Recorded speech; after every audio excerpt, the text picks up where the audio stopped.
you guys, I'm going to show you how I make my favorite protein collagen ice cream or shake, and it is such a nice, refreshing, cool treat to have in the summer. It's also a great way to get your protein in as well, and I'm going to show you guys how I make it. It's so simple, you just need a few ingredients.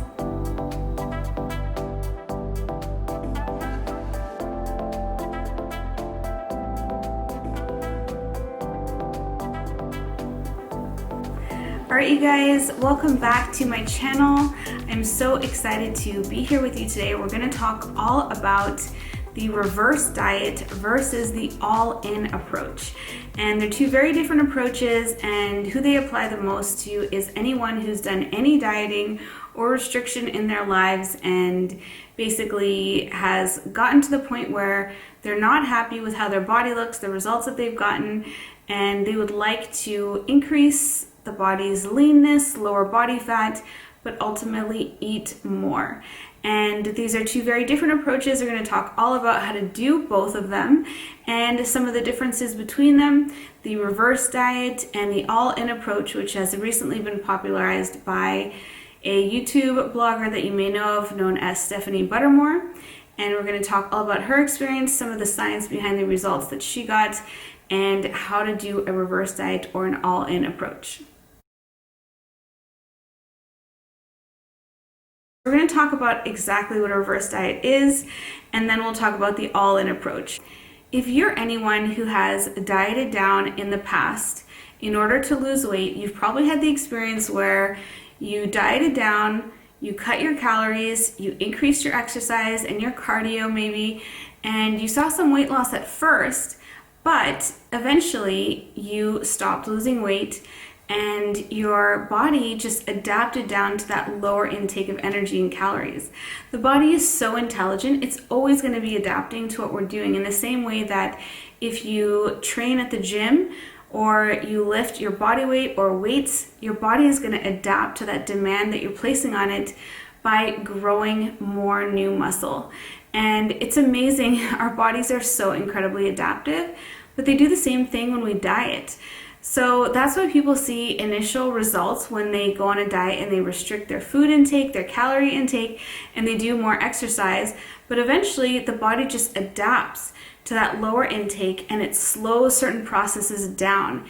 It slows down the metabolism. And actually, research has shown that the metabolic rate of people who are very sedentary all day long and people who are running around all day, say hunting for food, actually have a very similar metabolic rate, because if you're running around all the time and you're barely eating any food, your body thinks there's no food around, there's really scarce resources, and so it's going to slow the metabolic rate in order to keep you alive.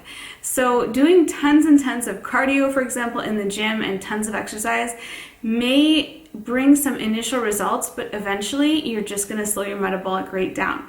So you can keep doing this. You can reduce your calories more, lose a little bit more weight, increase your exercise, get some more weight loss, but eventually you're going to get to the point where you're going to hit a stall, the dreaded stall, and what the stall usually is your body just adapting down to that lowered intake and that higher exercise and energy output. So you can get to the point eventually where I was, where you don't really like the way that your body looks, you're not losing any more weight, and you're barely eating any food, and that's a horrible place to be. I definitely was there, and I know that for myself, I needed to do a reverse diet. So we're going to talk about exactly what a reverse diet is, and then we'll talk about the all-in approach.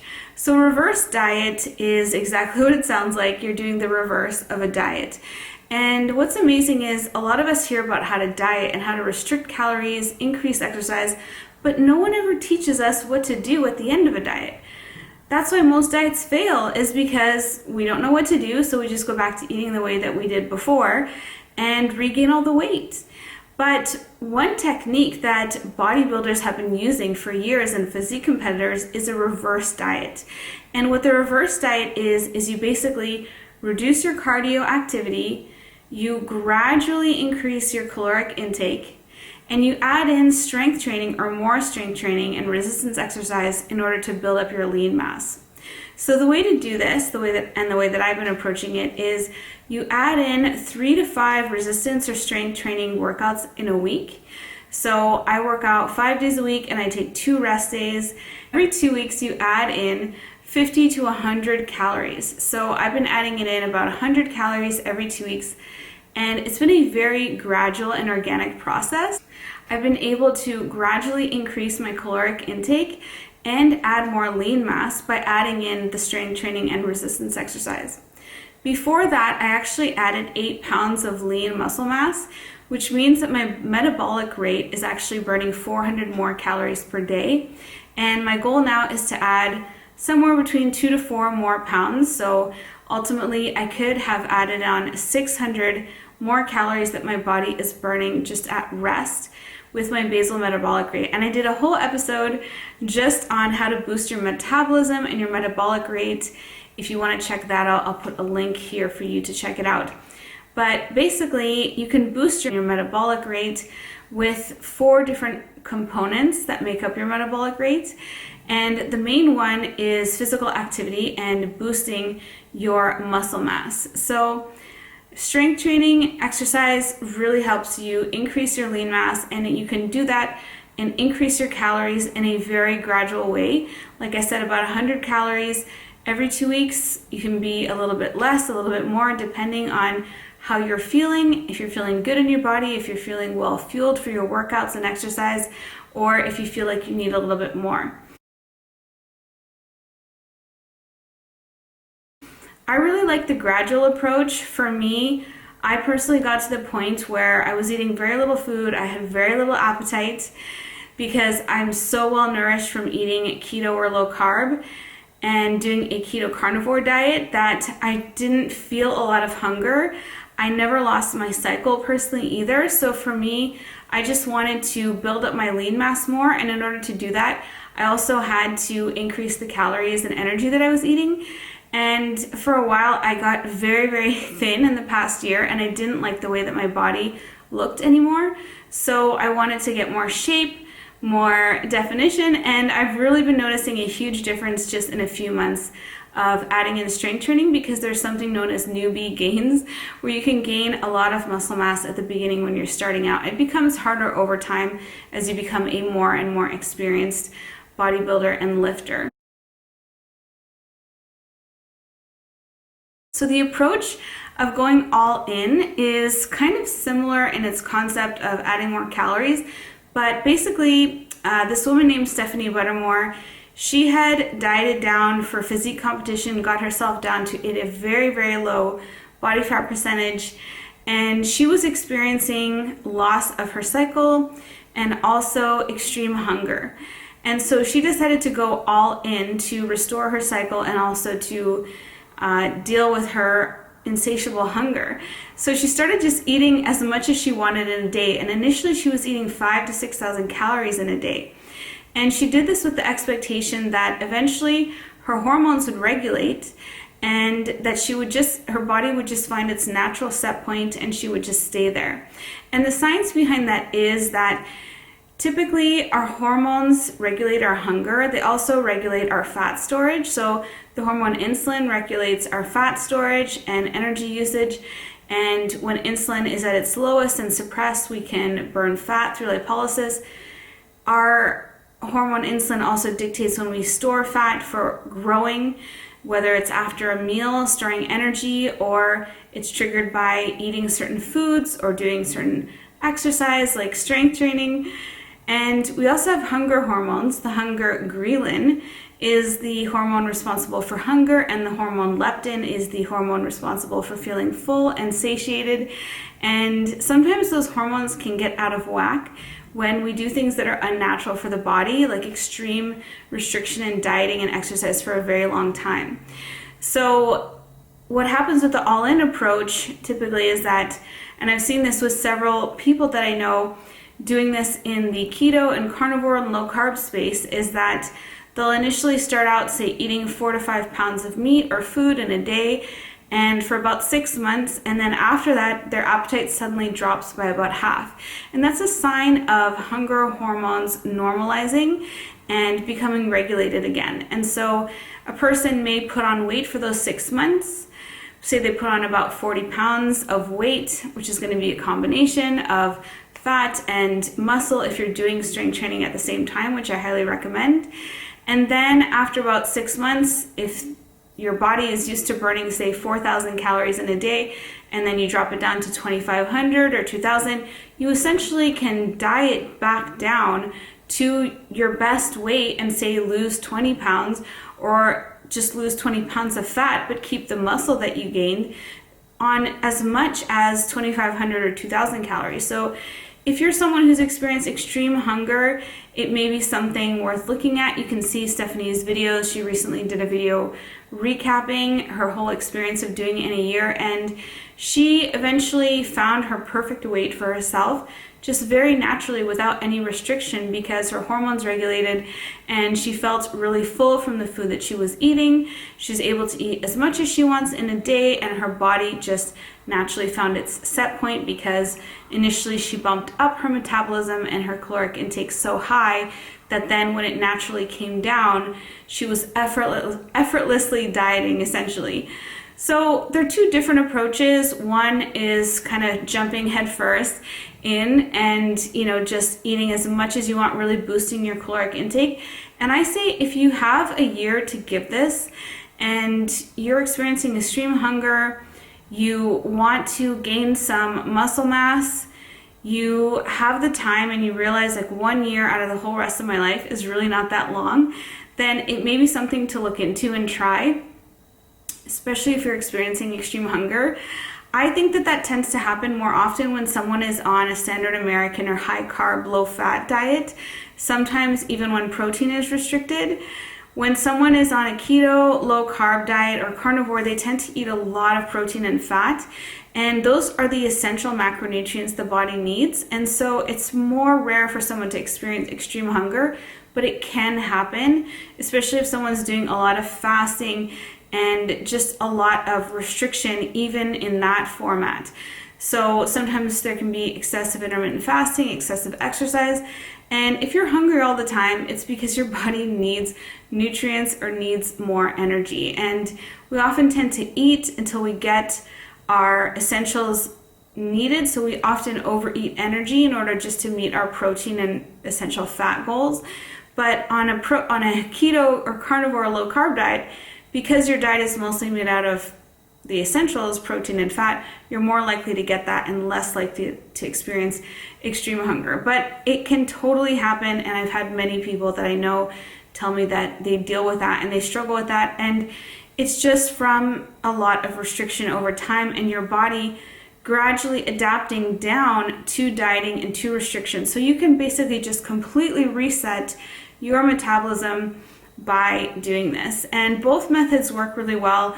I really recommend making sure you're adding in the strength and resistance training sessions every week. So for myself, I've added in 3 to 5 sessions a week with 2 rest days. I usually rest on Fridays and Sundays every week, and the other days of the week I do strength training, resistance training, sometimes high intensity interval or HIIT, and no more than 1 cardio session a week. If you've been dieting for a long time and doing lots of cardio, you really want to let your body rest. And I know that Stephanie Buttermore actually mentioned that this was a key part of her journey. Is at the beginning of her all-in approach, they went to Australia and she got sick, and so she couldn't work out, and all she could do was eat and rest. And this was a really big factor, she believes, in restoring her body's health and regulating her hormones. So both approaches, I think, are really great ways of doing it, and both ways are a way to get yourself out of a diet and restore your metabolic rate and also get leaner, get stronger, eat more, and just be able to live the life in the body that you've always wanted with the health that you've always wanted. So really great approaches. Let me know if you guys have any questions on either of them. I would love to share more about them or share more about the science behind them. All right, you guys, I'm going to show you how I make my favorite protein collagen ice cream or shake. and it is such a nice, refreshing, cool treat to have in the summer. It's also a great way to get your protein in as well, and I'm going to show you guys how I make it. It's so simple, you just need a few ingredients.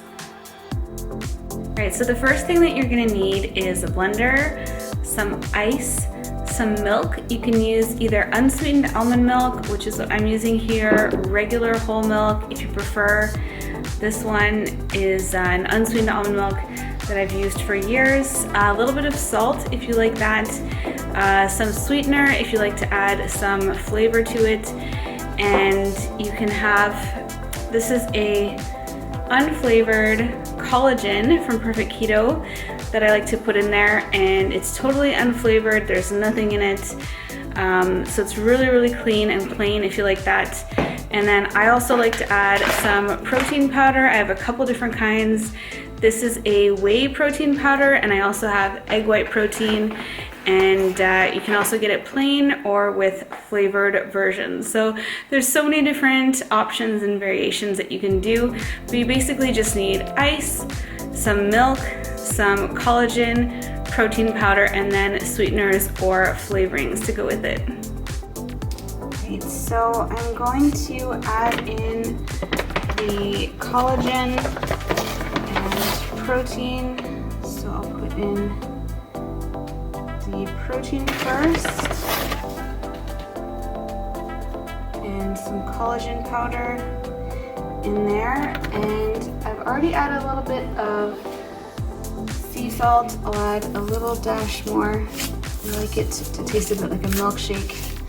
So let's put some sodium in there, and then I'm going to add in the ice. I find the more ice added in, the better kind of texture that it gets.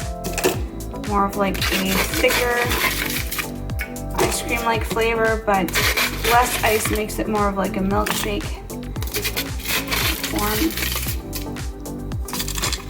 Add in the ice there. And you want to use a pretty good quality blender. This one I have is specifically for making these kinds of shakes.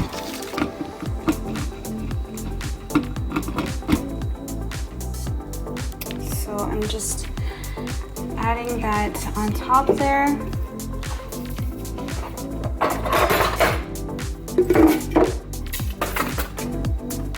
Add the lid, and then blend.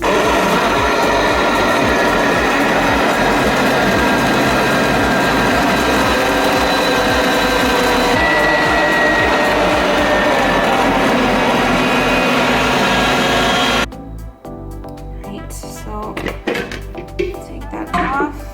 Should be all done now.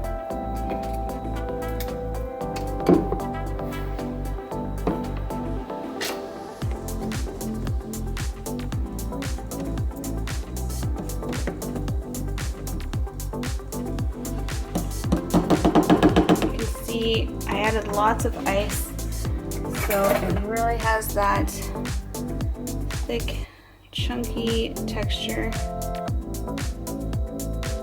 It's so good. It makes such a nice, creamy, refreshing treat, and it's full of collagen and protein, and it tastes super refreshing and delicious. I'm gonna go enjoy this right now. Alright, there it is. Warms up.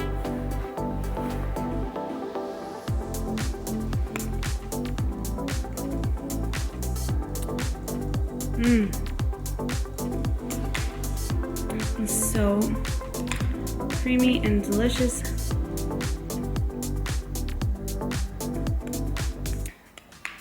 Such a nice way to get collagen and protein, and it's so refreshing on a hot day. Yum. I used to really, for 3 years, I cut out all sweeteners, and the last 2 years I didn't have any kind of treats like this or almond milk or anything, and I was like, why? Like, why am I not having that? And I decided to bring it back in, and it's just nice to have a treat. I mean, you gotta have some balance, you know, the 80-20 rule. You gotta be able to have some treats and some things to look forward to. It's just like, I can't help it. Food brings me joy, and I was so afraid of that for so long, and yet there's nothing wrong with food bringing a little bit of joy and a little bit of satisfaction. That's what it's there to do. It's there to satisfy you.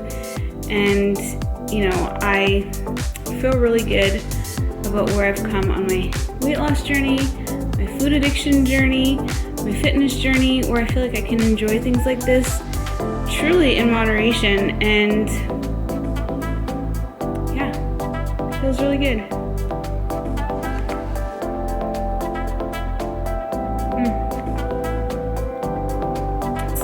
You know, it's mostly protein, so you're just feeding your muscles, especially if you had a really good workout. And yeah, I feel really good.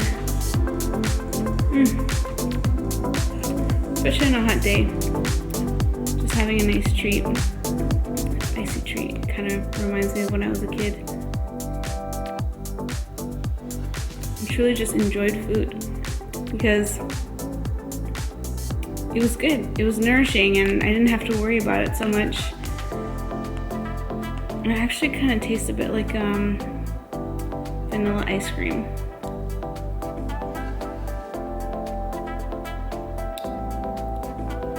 I mean, those memories of getting a vanilla ice cream on a hot summer day, they're some of the best, you know? All right, I'm gonna finish this up.